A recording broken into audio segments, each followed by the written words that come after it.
Stylist podcast, Lacy. Thank you for having me. I'm excited. I am too. Great to meet you. Thanks for coming by. Thank you. And from what I understand, this is in fact your first podcast, is it not? First ever, and I'm totally nervous about it. It actually, preparing to come here felt like when I used to act. It was like, oh, I'm going to a commercial, and I went to many commercial auditions on this side of town, right. So I feel like I'm in audition mode, but I know that'll gently ground. Oh so. yeah, that'll totally go away because you'll realize in a minute, like the microphone on your head and all these cameras and all this stuff aren't even here, and we're literally just like gonna go into a vortex of consciousness and fun times. But I appreciate that I'm your first one. That's exciting. That's cool. Yeah. I'm so excited. But it really is just like a conversation with headphones on. Perfect. Basically, and I got my fancy new recorder, which seems to be working. I see the count, so nothing's going to go wrong with that. I can hear you, you can hear me, so we're off to a good start. It's perfect. So I'm going to dive right in. I found you a couple years ago through your site, and I was looking around for reference sites when I was kind of building my first health and wellness based site, the one that I have now. I have this fashion school, which is a whole other thing, different type of branding, whole different steez. But when I wanted to do something a little more earthy and kind of looking at my own brand, someone turned me onto your site, and I was like, oh my God, this is beautiful. It's about like health food and healthy living and all that, but it's not ugly. And so that was the first thing, just coming from the fashion industry and everything and just being artistically oriented, I guess. I have a hard time with stuff in the spiritual realm or in health and wellness if it's not branded nicely and just doesn't have a great aesthetic. So I loved the way it looked, and then I started diving into your content, and I was like, wow, this chick is super conscious and rad. Thank you. Not only have good taste and like are in alignment with a lot of the lifestyle stuff that I am, but it just looks beautiful. So I was reviewing your site in preparation for this interview, and just on your about page, I found this. And I've never actually read anything, from anyone's work before. A lot of people that interview an author, they'll like quote their book. I'm like, that's cool, I should do that sometime. So I was just guided to do this.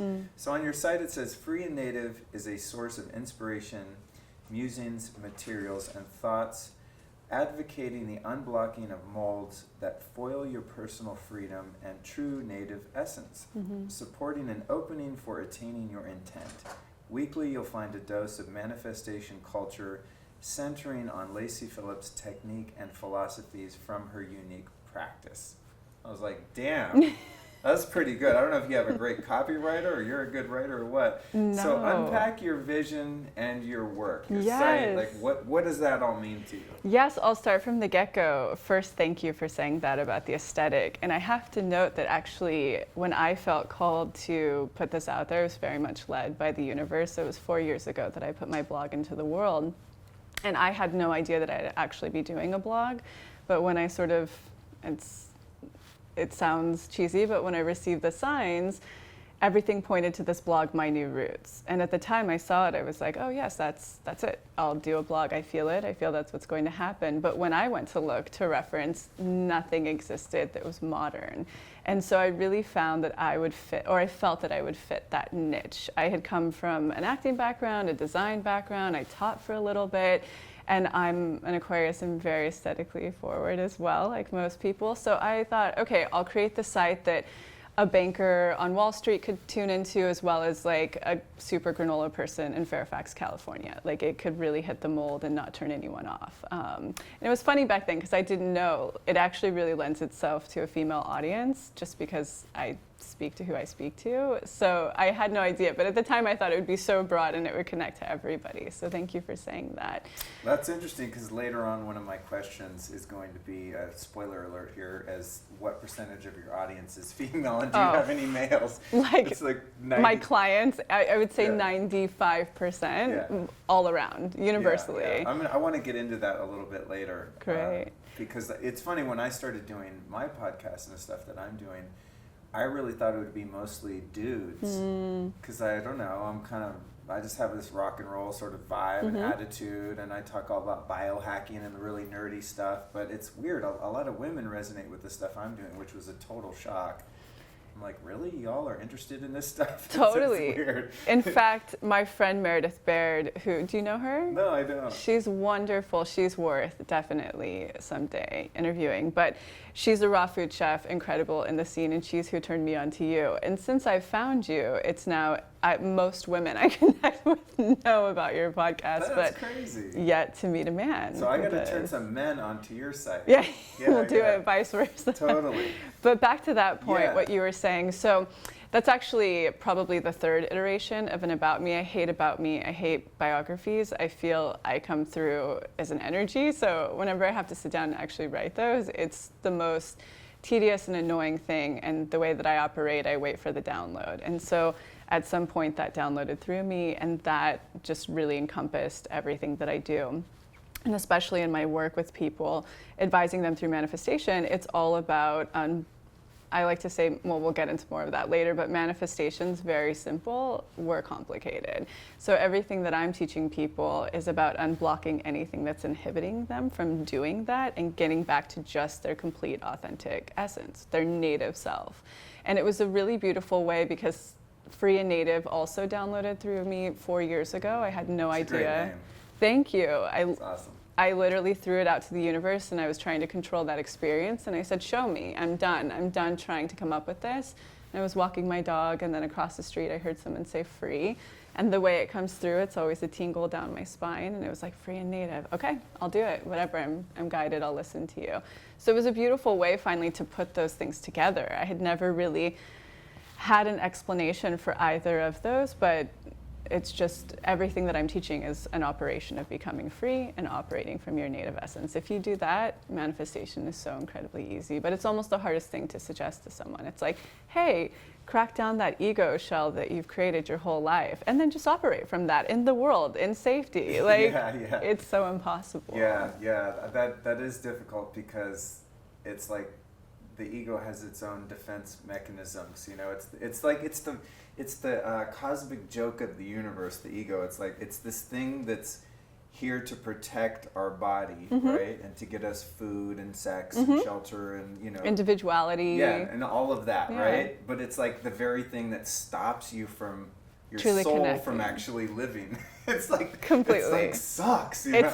It's such a dichotomy and not to say that I have it figured out by any means. I feel closer and closer, and that's a lifelong journey. But it's also incredibly tricky, the ego, right? Because for the most part, so the person I consult with constantly is an astrologer. She's a psychological astrologer named Danielle Beinstein, and she's also here.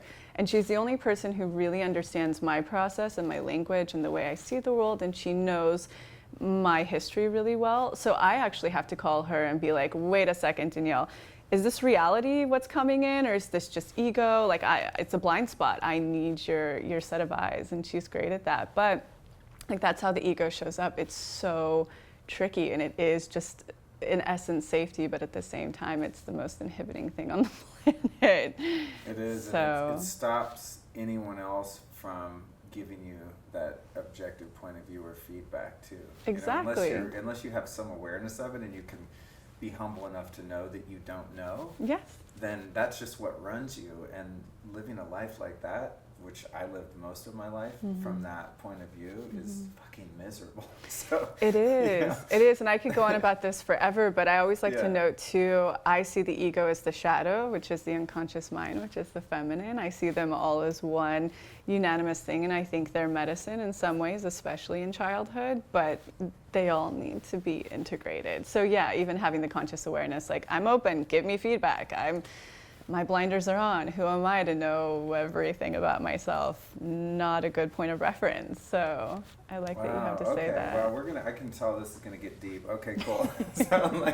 So you mentioned that you used to do acting and stuff like that. So before 4 years ago, when you started your blog, what were you doing? How'd you pay the bills, and what were you into? Yes. So how do I make this story short? Because I feel like I could go on and on about it. But there's parallels. So essentially, at about 16 or 17, I noticed the calling to acting, and I always have to break it down because I'm like, was that the calling to acting, or was it an extension of my mom's dream that I was following out because she used to do that a little bit down here? And so at 17 and a half, I got my first agent. I was already coming down here for commercials. And Down from where? from outside of Yosemite. Oh, okay. Is that where Fairfax? No, that's more, you grew up in the Bay, right? Yeah. Berkeley. Yeah, Yeah. so no, Fairfax is in Marin. Okay. Yeah, it was like the All right. really granola spot of Marin, Okay, which okay. I used to visit. But anyway, so I'm from right outside of Yosemite in a really small town called Mariposa. That's where I lived with my dad's side of the family. And then my mom's side of the family was in a really interesting place in the Central Valley called Modesto, which is charming. Oh, yeah. A lot of my family lives there still, but most people see it as somewhere that you drive by and you don't have a lot of association There's a band with. that I used to listen to a lot called Granddaddy. Oh, I don't know that. they Are they were from there? Modesto. Yeah, they were a rad band.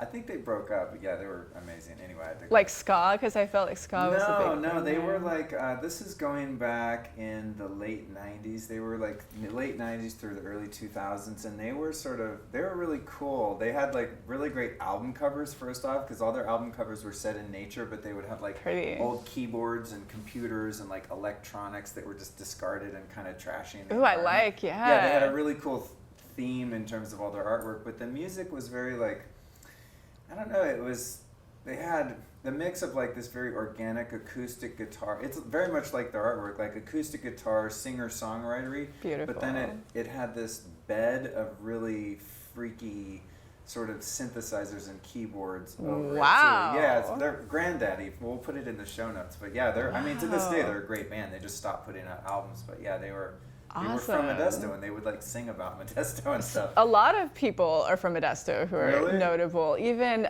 George Lucas is from Modesto. Wow, yeah, really? yeah, we have some like notable people that came out Interesting. of there. Interesting. Yeah. Okay, so your mom So- had been doing acting. Yeah, theater, a you little followed that bit. direction. I followed that. I had very young parents. I had like 4 sets of caretakers. I had my mom and dad. They were super young, 18 and 19 when they had me. And then I had an aunt and uncle who helped raise me as well. And he was Iranian, so I had this really interesting mix 3 days of the week of Middle Eastern culture, which was really beautiful. And then my grandparents. So at 17 and a half, I came down here and I was acting. And I thought about college, but I deferred right away because I booked my first national commercial and that paid really well. And I was like, who wants to go to college? I don't even know what I want to do anyway. I have to pay for it myself, and that didn't make sense to have debt coming out of that if I didn't know what I wanted to do. So I acted from I would say 17 and a half to 25. And during that time, I just was really unconscious about it. I gave it my whole heart. I was so dedicated, and I definitely was getting somewhere and had buzz. And so my last pilot season, I had just started my first film, and I was headed to a pilot. And it was I can only explain it as I woke up one morning. And I woke up that morning, and I was heading there, and I asked myself, it was the first time I think it was my conscious awakening that I was like asking, what do I want? Who am I? Those things I had never truly asked myself before. And that day I did, and I said, do I want to be on this pilot? Well, yeah, like superficially, I want to buy a house in the hills. I want to be on this pilot for sure, but I don't really want to be on it. I'm not passionate about it. And I started to look at the statistics of the thousands of auditions I had been on. And I, at that point, was going out on everything aside from what a celebrity would be taking. But I started to look at the ratio of how many projects I had gone on that I would actually want to be a part of. And there were 2 out of thousands. It was Greenberg and How to Make It in America. And that moment, it was just a spiral on that day. I was like, so I'll be happy 0.00000.2% of my life and my future. My girlfriends are already getting plastic surgery, something I didn't have an interest in, and I watched a lot of women in my family band-aid their problems and addiction through that. So a lot just hit me at once on that day, and that day was the conscious day I decided to quit. And so simultaneous to that, before, at about 17 and a half, we always had a family intuitive that my mom had. And she told me in one of my readings, I think any artist out there wants to figure out how to control their lifestyle and especially money, like how am I going to survive? So she told me about a book. She said, go and read this book called The Game of Life and How to Play It, and just follow that to a T and you'll manifest everything you want. So she was my first at 17 to rabbit hole down manifestation. And to me, as somebody who is so controlling, I was like, yes, show me the hack of how I can do this. So I did that book and I lived it out, and I still open it up from time to time and like look at the underlining of it, and it just didn't really do much for me. And I went on to do The Secret and all the Hicks books and all the other things that we're familiar with. I knew I was a really good manifester, that I could just make things happen that were really big and very kismet, but never in those ways. So the day, it's not the day, but like around the same year at 25 when I really quit acting was around the same time that I said, I'm going to throw everything out that I learned from those processes and just watch my process. What I do when, which always equals to something I want showing up. I mean, down to a $300 apartment in Echo Park Hills, partners down to long blonde surfer hair and European moms. I mean, just crazy shit. I was really not qualified, but just really good at manifesting. So those kind of simultaneously came to a head. So I had 1 year after that I went to go and teach at a preschool. And during that year, I had the most horrific experience. It was beautiful. I learned a lot, but it was the most toxic faculty environment on the planet. And it just started to manifest in my body. A public school? No, like a really nice, private school on the west side. So I was driving in traffic 2 hours a day, and I was just eating anything sugary to make myself feel better. At the end of the year, I had my appendix removed. I mean, so much in my whole endocrine system was off. Just everything went awry. And so when I left that, I said, universe, I'll never ever work for somebody else again. Because before that, it was really up or down with acting. It was a lot of money or waitressing at a comedy club on Sunset that treated me like shit. And so it was just no in between. It's hard to imagine you having that job. Oh, it was awful. But that was the same time. When I left, I said, universe, show me. I'll never, ever work for somebody else again. I have $4,000 in savings, and I have about 3 or 4 months of unemployment coming in, and I will not get a job. So I'm literally just sitting here and listening to you. And I kept getting the signs. It was like, have you seen that blog, My New Roots? And so about 3 of them, I know to listen a little bit louder. I checked it out, and I said, okay, I'll do this. I'll start my version of it. And that's when I came out. I said, mine won't be really food-based, but it'll be holistically based. And I'll save about 10 emails a week to friends who already ask my opinion on everything anyway. Oh my God, right? I totally relate to that part. Exactly. that's the very similar thing that happened to me, is like enough of my friends were like, oh, how do you do this? How do you, like sleep supplements or hacking jet lag or like the best meditation, like this and that. And it's like, it's fun to share that, but after a while you like go, I need to put all this in one place. Totally. And when people ask me, I'm just like, go over there and find it. Here's the link. I just made a store on my site, actually kind of similar to you, like laid out a little different, but my favorite of all the stuff that you can like add to your sort of health regimen. That way I don't have to answer every single email. I'm like, just go to the sleep section and you're good. Or go to the food or supplements or herbs or whatever, and then that's all the stuff that I think is the best for right now, Yeah, it's great. Mine's constantly changing as well. And so with the site, at what point did you start to monetize it and realize like, wow, I could actually make a job out of this? It's not just a cute hobby to like share my, my favorite things with people. It's a great question, because when I first started it, I had no blogger friends, no concept of blogging, nothing. I was literally just following an impulse or a message. And so it took me about a year to even have people come into my consciousness that were sort of bloggers and attracting in. And then I started to realize, oh, they make money off of this. So in the meantime, when money started to run out, it was really fitting to my manifestation process. I kind of just watched it was my first entryway into freelance work. I was like, that'll be the gap. It'll be freelance, but I won't work for other people. They'll just be my clients. And so initially the first thing that I thought of, and it came again as a download, I was like, well, I'm building this brand. I'm building a decent social media following. I could do this for other people. And it was actually another girl that I met from a company that had pitched their products to me.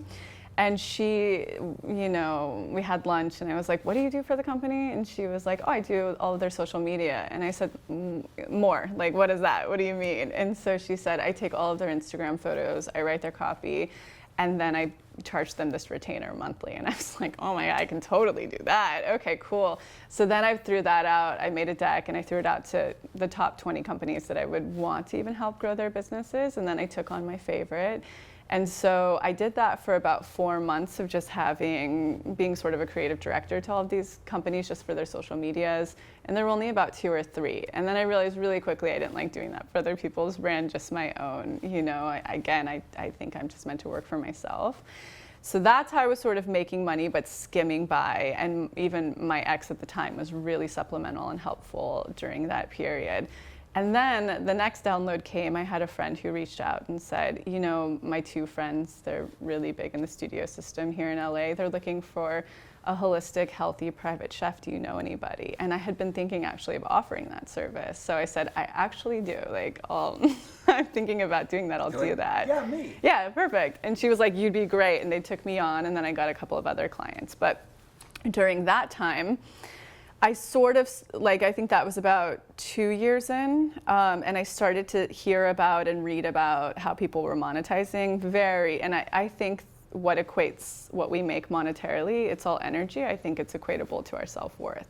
And mine was very low, having had so much rejection in my whole early 20s and then into working really shitty jobs that treated me terribly. Mine was so tiny. So when I learned about the process of monetizing, I mean, I think I was doing it through affiliates and I was doing it through sponsorships. And I think when I first put together my first deck of sponsorships, it was like $60 for a full blog review. They were like, awesome, this is great.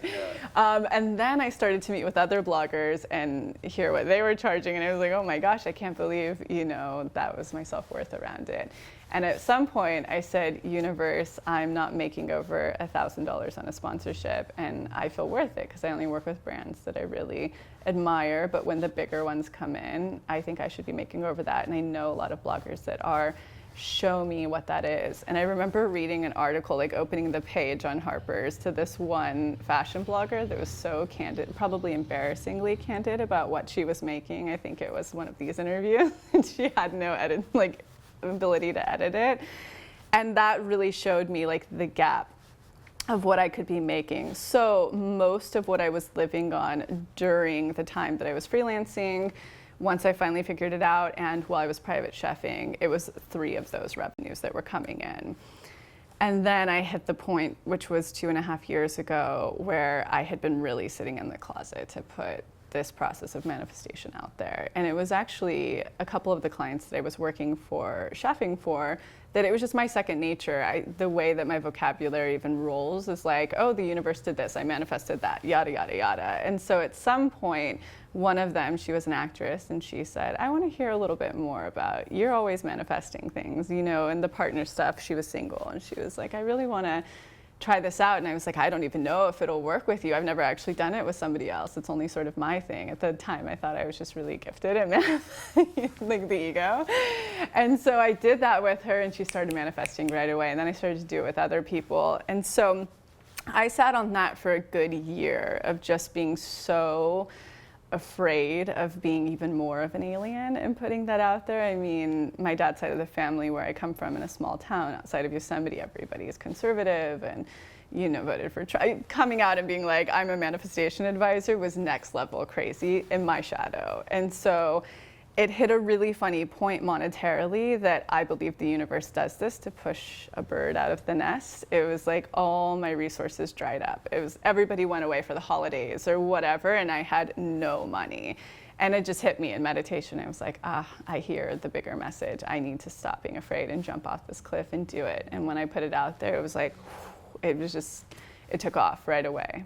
So that's sort of and now, oh my gosh, I'm about to hire an assistant editor. I've dropped off of like the blog monetization. It just doesn't even bring me interest anymore. It's just all manifestation. So I need somebody to overview all of that. I don't even respond to emails I'm getting in that are like, we'd love to partner, you know, so that's become sort of something that I don't even care about much anymore. Cool. Yeah, but I like that you're going to hire someone to do it. Yes, because why not? You can help a lot of great brands reach a lot of great people. Absolutely, and help them. I understand when your passion sort of switches gears, though, and things open up in one direction, and you kind of go toward that. You know, I definitely relate to that.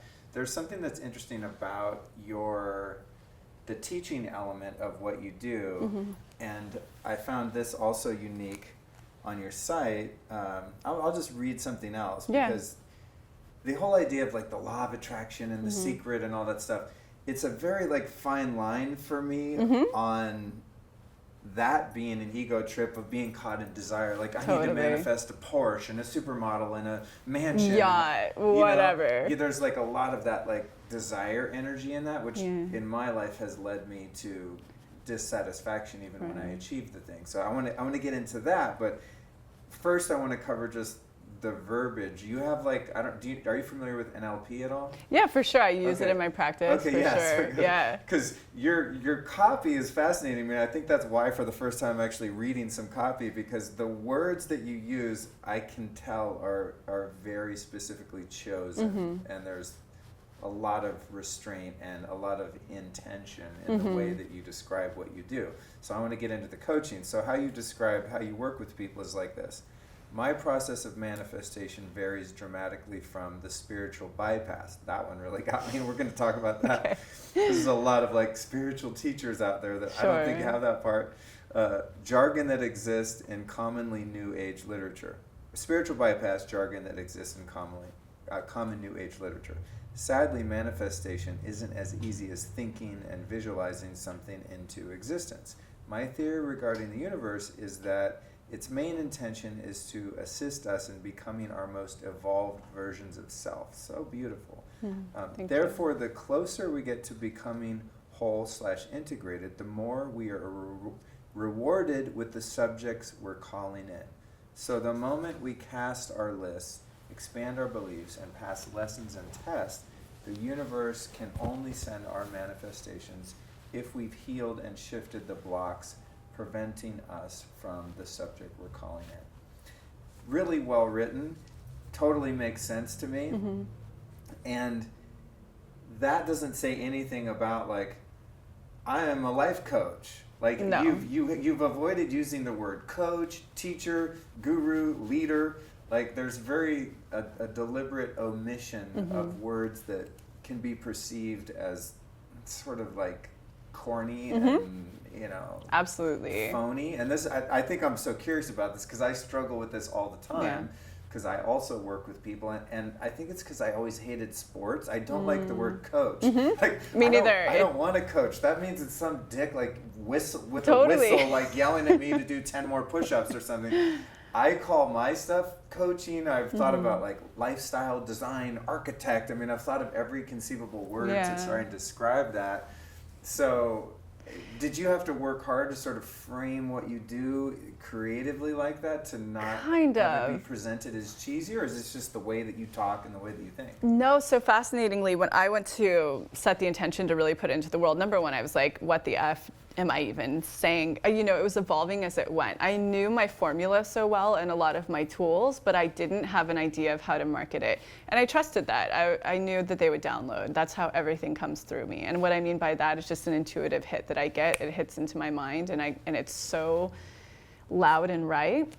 The same way Free and Native came in, the same way to start the blog. And so what I initially called myself was a guide. And I only did that. Coach also turns me off. It always has turned me off. Isn't that the worst word? Totally sucks. I think that's what's on my website right now. It's okay. No, it'll evolve. I don't like it. Guide, I like guide. Like even like mentor is weird. I think what it is, and and we'll get back on that, on your answer, but I think what it is like, I never like to be the one that's putting myself in a position where like I'm the one that's figured it out and I'm going to teach you how to do it. I mean, the whole premise of the podcast was like, hey, audience, let's go on a journey. I'm exploring personal development and like being the happiest, most awesome person I could be in the world. And creating the best lifestyle known to man, and you're like with me. So as I interview people like you, I'm like, hey, audience, come check this out with me. Let's both learn together. And even when I work with people one-on-one, I'm like, hey, like I'm going through shit too. I don't have anything figured out. It's just a matter of like the coach or teacher or the one who's the guide is also working on themselves, but they just might be further down the road in certain areas. Sure, right? Or they can see your blind spots. And you might be able to see theirs. That's the beauty. We're all mirrors. So for me initially with it, I just hated the word coach. I was turned off because there's so many health, and I'm an herbalist as well. So I used to have to navigate that. I did that a little bit. And it just also isn't what I do. I don't really coach people, you know, and initially I said guide because it was like, oh, that's more in the spiritual realm, I guess. But even what I do is about 15% spirituality, and the rest is all psychology. Honestly, at the end of the day, it's all getting into their subconscious and really reprogramming it. So finally it hit me, and it was about a year in that I was like, I'm an advisor, because half these people I tell what to do, they don't even listen to me anyways. They are coming for, that was initially, they are coming for a quick fix, and that's why now so much of my content's all about like, don't waste your money on that, because you're not going to get that from me, especially if you want to see results. So I just I can advise you what to do, and then it's your journey. It's free will after that to, you know, follow and manifest or don't, whatever. But so that felt really right to me and really natural. And I look at other people in professions like art advisor, financial advisor, and it's very similar to what I do. You know, I have a little bit of a keen sense of the exact process I teach, which varies drastically from what's sort of out there. And all I can do is advise you what to do for your future. The same thing somebody would do with their collection or their finances. Right. So that's how I came up with it. And another interesting thing about this whole model is, and I know from looking at the way that you market your advisory work, is that there's not like, okay, here's what you get, this many hours, this many days, this, that, and that, like that's my thing too, because it's like, I can't even do that because you don't really know what's going to happen with the client until you sit down with them or Skype with them. And then, like you're saying, it just starts to become revealed. Like I talked to a coaching client today. I did like a 15-minute consultation, and I'm going to ask a couple questions. I'm like, all right, dude, is health your main thing that you feel you need to start off? Are you spiritually stuck? You know, are you having like acute relationship problems? Like what's the low-hanging fruit right now that's so obvious that's your problem? And he answered a little bit, and I was like, you're not aware. I was like, no, it's not that. It's not that you're 20 pounds overweight. That doesn't matter. That's just that's a symptom of what's happening. It's a symptom of what's going on the inside. But then it's like, when you talk to someone about, well, here's the program, there is no, like, I don't have a program. The program is whatever comes up in that moment, you know? Completely. Is that kind of how you work? Totally. And that's the thing is like, again, like I always have to say, manifestation isn't complicated, we are. So I have to see how complicated the person is, only in relation to what they're calling in. So for someone who kills it on the material plane, they can get the house they want or the this they want or the whatever, but just has been single for 20 years. I have to look at how deep that is. You know, what was the abandonment that went on? Who hurt you so bad? Where's the shame? We have to see and unblock that if you want to open that channel. And also a major part of what my job is for people and how my process is very different than others is there are about 3 elements that are never spoken about when you read any of these manifestation books that exist in New Age. What I call spiritual bypass. It's very masculine. It's think happy, turn on a nice song on the radio, visualize what you want, you know, which all failed me. I tried them all, like down the rabbit hole as far as I could go. When you're an actor, you're visualizing your ass off being on that pilot. Didn't do me any good because at the time I had really, really, really low self-worth. It was, you would never know it on the outside. I seemed like a very confident human being, but in terms of deep-seated beliefs in my subconscious, just based on how I was raised, I did. I went from house to house with young parents who also didn't have a fully developed sense of worth and how to model that for me. So once I started to grow that, I started to see results from that.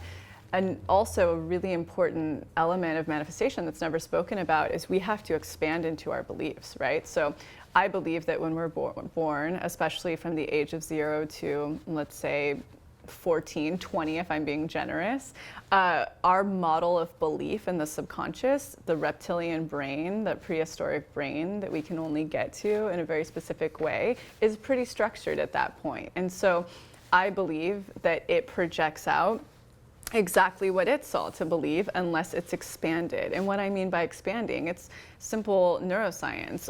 We learn through mirror neurons, right? That's how we learn as a society and as a village, is by seeing what other people are doing and believing that's the way to do it.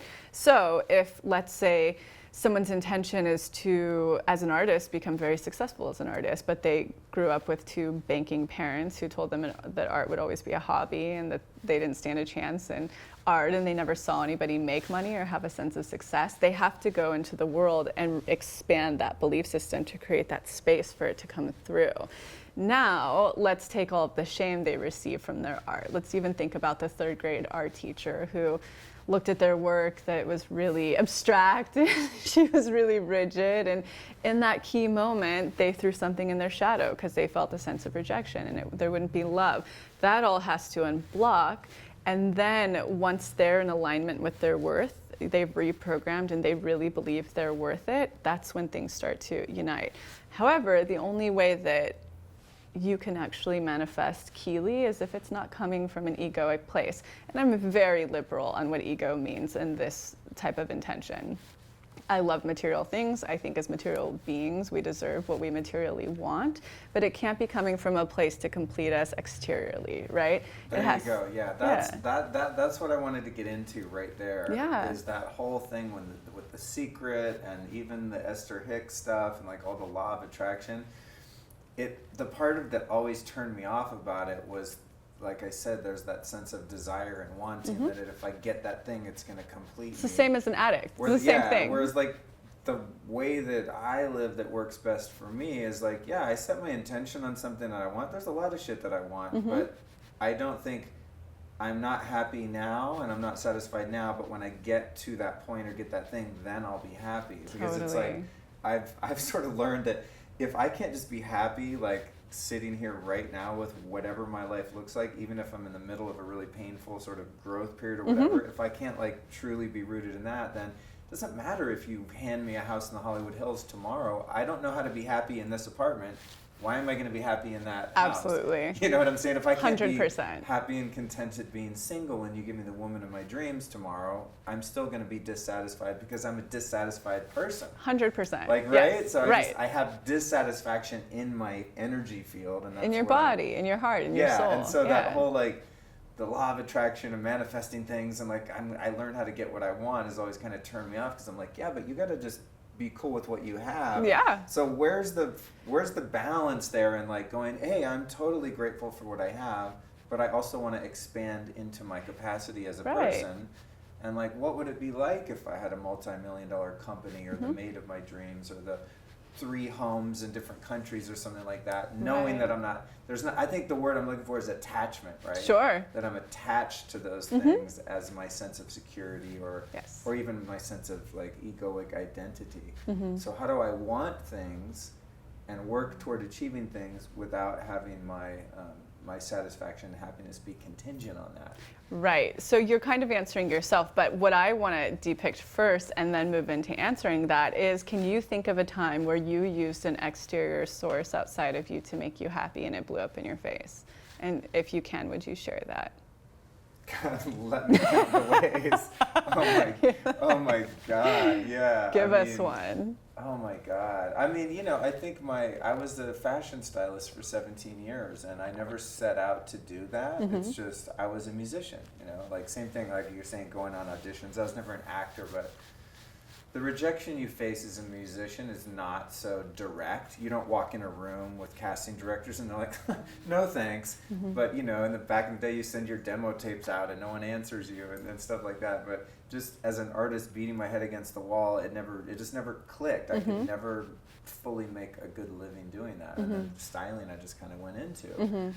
And then at a certain point, my ego kind of grabbed onto that because I didn't even know it was a cool job.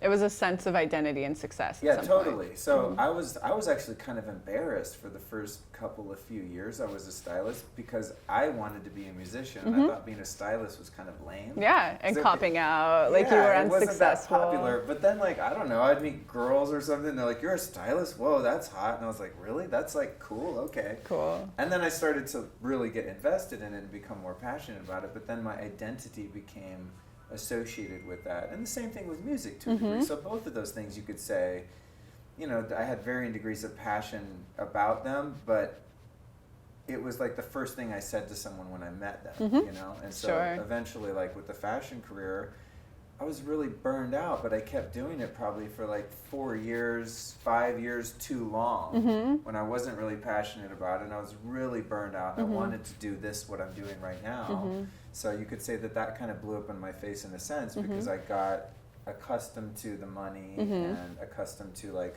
having a position and, you know, a good title and all of that stuff.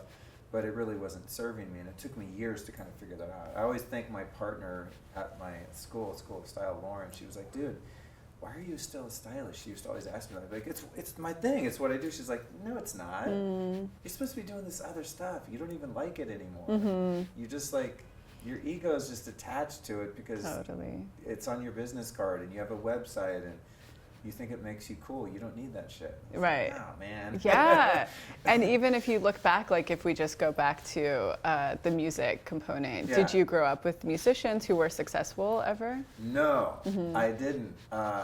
It's funny, I never thought, when I was a kid, I thought that you had to start playing music when you were like 5 years old and you were either a prodigy and then you became Jimi Hendrix, or like it just never happened for you. So when I moved to Hollywood, I was 19. I met all these guys that I used to listen to in high school and stuff. I was just weird. I just met all these sort of rock stars and shit and was like hanging out in Hollywood. And they all taught me how to play and then got me to go be in bands and stuff like that. And I was like, oh my God, this is amazing. But then really what happened with that too is another like ego trip, even aside from just kind of eventually getting frustrated because I couldn't pay the bills doing that. It was like the motive for doing that was partially a love of creativity and making music, but it was also that sense of identity. Being seen. Yeah, where it was like when I met someone, maybe I was a waiter, or even like there was one point I used to like drive hookers around. That was my job. You know, in the middle of the night. It's like, that was too bad you weren't a writer. One of my day jobs. You know, I mean, I've done some weird stuff. I dealt drugs for a long time. And I've done weird stuff, but when I met someone, they're like, what do you do? I'm like, oh, I'm in a band. But then I realized, like, I'm on tour in the UK or whatever for months, like, freezing my ass off, missing home, missing my friends, missing my healthy food and all that. And it's like, wait, why am I doing this? Oh, yeah, it's so I can tell people I'm in a band. But I didn't actually like being in a band.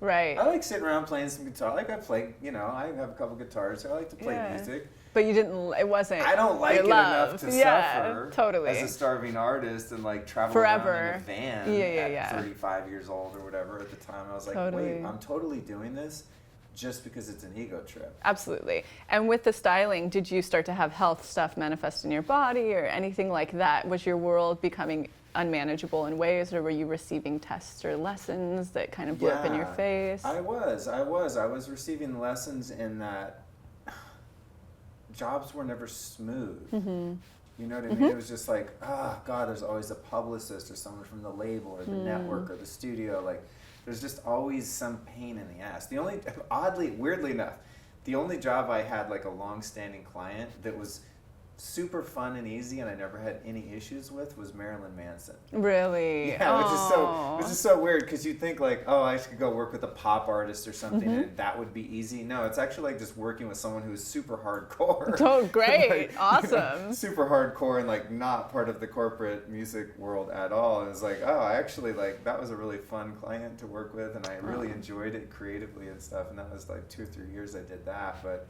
outside of that, a lot of the jobs, just in the middle of it, I was super stressed out. Right. But at the same time, I was also, you know, like doing this biohacking and meditating and Kundalini yoga, and I'm sober, and I mean, I'm living a really clean, healthy life and working on myself. It's just, I think for me, the stuff that I relate to about your work is that self-worth.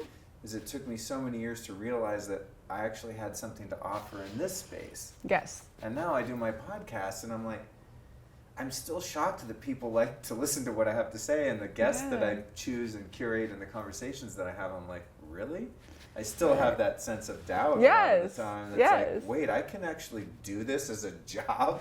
It's like that beautiful, you wake up to yourself every day and there's a humbleness to it, which is still a low self-worth thing, but that can all, you know, grow. It is. I mean, even when I reach out to people, whether it be you or anyone else, like I mean, if I'm really honest, and people seem to like in the show when me and the guests are super real. I mean, even when I email people, I'm like, my first thought is like, oh, they're going to answer my email. I'm like, oh, who is this loser? I'm not doing that. Totally. It's just programmed into you. Yeah, thankfully, I recognize that. Mm-hmm. And it's like, yeah. I just work through that shit. Beautiful. You know, that you can just don't- witness it. Yeah, I don't really let it prevent me from doing what I want to do most of the time. And of course, Right. as I get more feedback from the world and more doors open up, I mean, it diminishes, and I do a lot of work to Stay a to- little bit balanced in that. Yeah, but it's anyway. Yeah, but no, going way back, it's kind of like you answered it a bit. So neither brought you massive success or happiness, right? Period. They Yeah. just didn't, because Yeah. I believe that's another component to my process that is never spoken about in any of those books. But I believe, and this is what actually helped me start manifesting, I mean, to the T always, was that the universe sends you lessons and tests constantly. And what it's doing, its only intention is to knock you into your authentic self. So, you know, like, let's say you've set an intention out there, you've expanded, you've called in the partner, let's just say, right? But you still don't feel whole enough. You're still emotionally unavailable, so you're calling in emotionally unavailable, or you're attracting emotionally unavailable people. You're going to...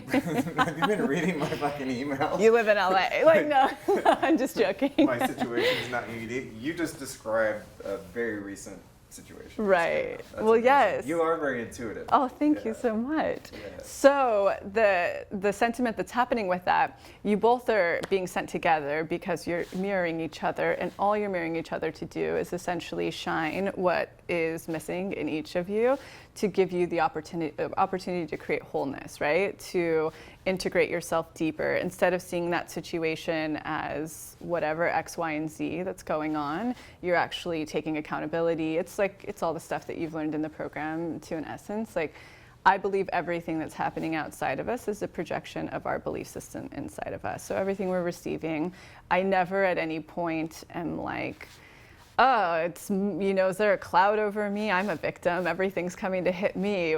Somehow I just attract in one emotionally unavailable person after another. It's not the case. There's something I'm projecting at a low self-worth space, and non-lovable, you know, a fear of attachment. If you grew up enmeshed, I mean, there's so much there that you're pushing away. So the beauty, That's great. yeah, the beauty of what was going on in both situations that you worked in before, or what defined you before, is you recognized that there was actually not a passion that was going on in either of them. It didn't fulfill your essence. There was nothing about it bringing you wholeness. There was nothing that was the Kundalini energy of just absolute creation and divinity rising and happening through you in either. But there was something that was an undercurrent that you weren't quite listening or tuning into, that felt more of a hobby. And that's what everybody should always be following. That's like the continual download, which you got, which was this. It was health, biohacking, spirituality. That was really, that's your purpose at this point on the planet, and it had been loud enough. So what I believe is the universe, when you're in those circumstances, it's going to send you things to keep you uncomfortable and to learn lessons. So there's not a coincidence that on those jobs there was just always one pain in the ass, and it probably grew into more pains in the ass, and you probably were off balance and tired, and things were, you know, happening constantly. Oh, yeah, there was never flow. I mean, Right. It was always like things just constantly going wrong, you know? I mean, I Right. was successful. That's the thing. It's not like I wasn't. But something I was about doing my you. thing. I was making money. I mean, from the outside, if you like just looked at my website, you're like, "Whoa, dude's crushing it." Yeah. But when I'm on the job, I'm like, "God, this is such a pain in the ass. Why? How come it's just never smooth?" Right. And Yeah. so you were literally like a bird being pushed out of the nest to be like, follow, I'm giving Yeah. you this divinity, follow it, listen. But on that note as well, all that happened to you was, right, you got into the job and it came to you divinely because it was meant to push you into what you're supposed to do. But all that was happening to you is that you mirror neuroned what other people were doing, and you're like, oh, yeah, I'm good at this, I'm successful. You're getting successful feedback, so your belief system was expanding. I can be a very successful. I'm sure once you worked with one celebrity and two celebrity, it expanded of how successful monetarily you could become, but it still wasn't your purpose. So you're going to receive lessons and tests to be like, Luke, listen, you need to make this shift. I'm guiding you. When you're here, you'll be supported. So that's why when people come to me, it's never, I want to get a yacht, or like you're coming to the wrong person, because number Do you one, have that happen? never. Oh, I've okay. never had a client. It is so humble because they read my stuff. I mean, you're coming to me to become a whole integrated human being, Right. to raise your self-worth, to expand your belief system. Even if you're aware enough to want to come to somebody for that, if you are aware enough, if you're at that point, you're usually past the point of thinking that that yacht's going to bring you happiness. And if you're not, I'm going to beat that into you, you know?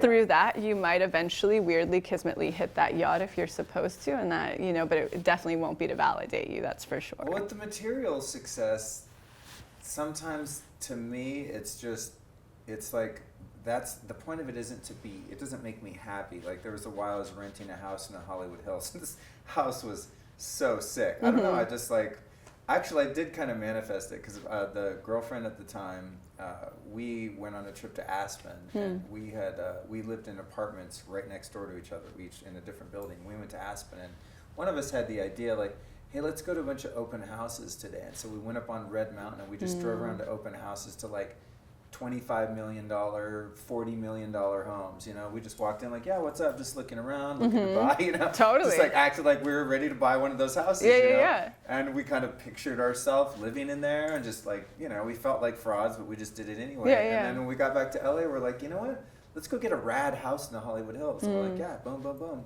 We found a really great one by the Hollywood Bowl, and there was a lot of applicants, and the owner was like very emotionally attached to the house. Her dad had built it, and it was like really hard to get, and she thought about it and just grilled us, and finally she picked us over some other people that were going to pay more money. You know? Wow. We got that house, but yeah, you guys very much manifested I would sit up in that. It had a 360 view of like from the beach to downtown. It was just insane. Not the beach, but you know the Pacific Ocean. When it's not smoggy enough. enough. It was the ultimate like mid-century 60s, the raddest house ever. Alfred Hitchcock's set designer was the architect. I mean, it was just like, it was madness. And the nicest house I ever lived in my, you know, with my parents or otherwise. You know?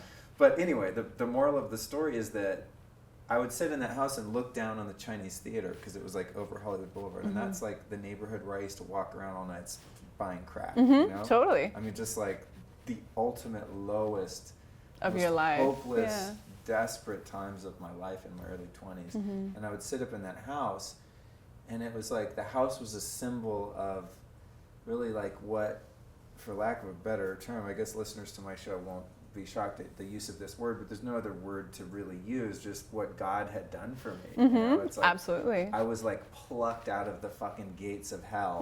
And I worked hard too. It wasn't like I just sat on my ass and waited for someone to give me a house, but you know, because of pursuing spiritual principles and really living the life I was living, I would sit up there and go, oh my God, this is so incredible. Because I'd look back on that and go, how did I get from there to here?